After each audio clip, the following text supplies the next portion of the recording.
এত লাশ, এত জানাজা, এত মানুষের কবর আপনি পড়লেন, দেখলেন, এত কিছু আপনার আখিরাত মনে করাইতে পারলো না? এত কিছু আপনার কবর মনে করাইতে পারলো না? আহা, আপনি তো বড় পাষাণ, আপনি তো বড় শক্ত মানুষ। আল্লাহ মাফ করে দেন। একটা নারী দরকার, এই তো না? নারীর প্রতি আগ্রহ আছে, মহব্বত আছে, আকর্ষণ আছে, ভালো কথা।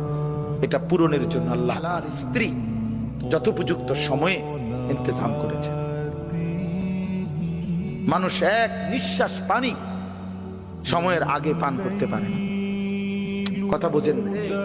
কত জায়গায় আমগো তুমি, কত জায়গায় কত বার্তা ইন্দাত হই, সারা দিন বয়ান কইরাও আমি অনেক সময় আছে হোটেলে গিয়ে ভাত খেয়েছি, সময় মিলাইতে পারছি না। তো তাহলে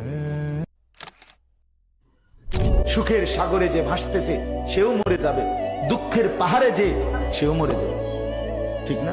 জীবনে কোনোদিন দুঃখ ছাড়া সুখ দেখে নাই যে তারও মৃত্যু হবে।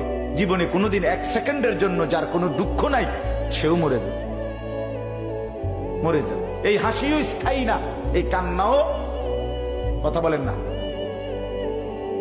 দুনিয়ার হাসি স্থায়ী, দুনিয়ার কান্না স্থায়ী, কোনোটাই স্থায়ী না। তোমার যৌবন স্থায়ী, কথা বলেন না কেন? না বন্ধু, না, মৃত্যু থামাই দিবে। তুমি মা বাপ, আত্মীয় স্বজন, ভাই বন্ধু, পাড়া পড়োশি, ফ্রেন্ড, বন্ধু, ধোকা ধোকা, এরা কেউ শেষ পর্যন্ত থাকবে না। তুমি আমি একাই, তুমি একাই।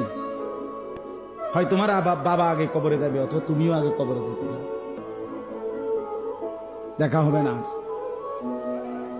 তোমার কবর তুমি একাই, তোমার একাই ফেরেশতার মুখোমুখি হইতে হবে, একাই হাসরের ময়দানে দাঁড়াইতে হবে। নওজোয়ান, তোমার মতো বয়সীও তো কত মানুষ কবরে আছে, আছে না?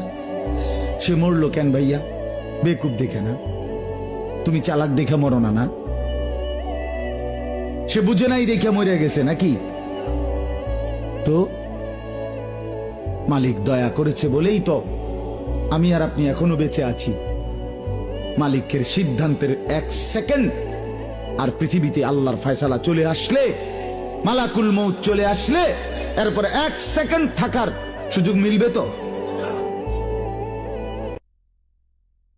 আমি অনুরোধ করছি বাপ, নওজোয়ান, তোমাদেরকে এই বন্ধু বললাম, তোমরা যারা সকাল থেকে রাত 2টা 3টা পর্যন্ত মোবাইলে উলঙ্গ ছবি দেখো,